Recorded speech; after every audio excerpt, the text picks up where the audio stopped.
ابو جمرہ نے بیان کیا کہ میں نے زہدم بن مضرب رضی اللہ عنہ سے سنا کہ میں نے عمران بن حسین رضی اللہ عنہ سے سنا، اور انہوں نے بیان کیا کہ رسول اللہ صلی اللہ علیہ وسلم نے فرمایا کہ تم میں سب سے بہتر میرے زمانے کے لوگ صحابہ ہیں، پھر وہ لوگ جو ان کے بعد آئیں گے تابعین، پھر وہ لوگ جو اس کے بھی بعد آئیں گے تبع تابعین۔ عمران نے بیان کیا کہ میں نہیں جانتا حضرت صلی اللہ علیہ وسلم نے 2 زمانوں کا اپنے بعد ذکر فرمایا یا 3 کا۔ پھر آپ نے فرمایا کہ تمہارے بعد ایسے لوگ پیدا ہوں گے جو چور ہوں گے، جن میں دیانت کا نام نہ ہوگا، ان سے گواہی دینے کے لیے نہیں کہا جائے گا، لیکن وہ گواہیاں دیتے پھریں گے، نظریں مانیں گے لیکن پوری نہیں کریں گے، موٹاپا ان میں عام ہوگا۔ صحیح بخاری حدیث نمبر 2651۔ سفیان نے خبر دی منصور سے، انہوں نے ابراہیم نخعی سے، انہیں عبیدہ نے، اور ان سے عبداللہ رضی اللہ عنہ نے بیان کیا کہ نبی کریم صلی اللہ علیہ وسلم نے فرمایا سب سے بہتر میرے زمانے کے لوگ ہیں، پھر وہ لوگ جو اس کے بعد ہوں گے، پھر وہ لوگ جو اس کے بعد ہوں گے، اور اس کے بعد ایسے لوگوں کا زمانہ آئے گا جو قسم سے پہلے گواہی دیں گے اور گواہی سے پہلے قسم کھائیں گے۔ ابراہیم نخعی رحمہ اللہ نے بیان کیا کہ ہمارے بڑے بزرگ شہادت اور عہد کا لفظ زبان سے نکالنے پر ہمیں مارتے تھے۔ صحیح بخاری حدیث نمبر 2652۔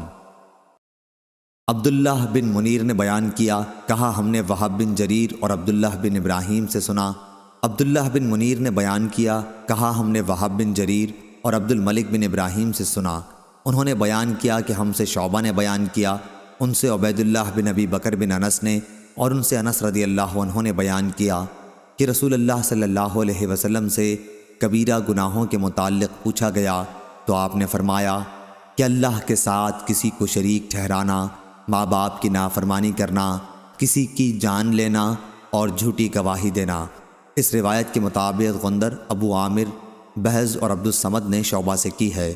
صحیح بخاری حدیث نمبر 2653۔ جریری نے بیان کیا، ان سے عبد الرحمن بن ابی بکرہ نے، اور ان سے ان کے باپ نے بیان کیا کہ رسول اللہ صلی اللہ علیہ وسلم نے فرمایا کیا میں تم لوگوں کو سب سے بڑے گناہ نہ بتاؤں؟ 3 بار آپ نے اسی طرح فرمایا۔ صحابہ نے عرض کیا ہاں یا رسول اللہ۔ آپ نے فرمایا اللہ کا کسی کو شریک ٹھہرانا، ماں باپ کی نافرمانی کرنا۔ آپ اس وقت تک ٹیک لگائے ہوئے تھے، لیکن اب آپ سیدھے بیٹھ گئے اور فرمایا ہاں، اور جھوٹی گواہی بھی۔ انہوں نے بیان کیا کہ حضرت صلی اللہ علیہ وسلم نے اس جملے کو اتنی مرتبہ دہرایا کہ ہم کہنے لگے کاش آپ خاموش ہو جاتے۔ اسماعیل بن ابراہیم نے بیان کیا، ان سے جریری نے بیان کیا، اور ان سے عبد الرحمن نے بیان کیا۔ صحیح بخاری حدیث نمبر 2654۔ عیسیٰ بن یونس نے خبر دی، انہیں ہشام نے، انہیں ان کے باپ نے، اور ان سے عائشہ رضی اللہ عنہا نے بیان کیا کہ نبی کریم صلی اللہ علیہ وسلم نے ایک شخص کو مسجد میں قرآن پڑھتے سنا تو فرمایا کہ ان پر اللہ تعالی رحم فرمائے۔ مجھے انہوں نے اس وقت فلاں اور فلاں آیتیں یاد دلا دیں جنہیں میں فلاں فلاں صورتوں میں سے بھول گیا تھا۔ عباد بن عبداللہ رضی اللہ عنہ نے اپنی روایت میں عائشہ رضی اللہ عنہا سے یہ زیادتی نقل کی ہے کہ نبی کریم صلی اللہ علیہ وسلم نے میرے گھر میں تہجد کی نماز پڑھی۔ اس وقت آپ نے عباد رضی اللہ عنہ کی آواز سنی کہ وہ مسجد میں نماز پڑھ رہے ہیں۔ آپ نے پوچھا عائشہ کیا یہ عباد کی آواز ہے؟ میں نے کہا جی ہاں۔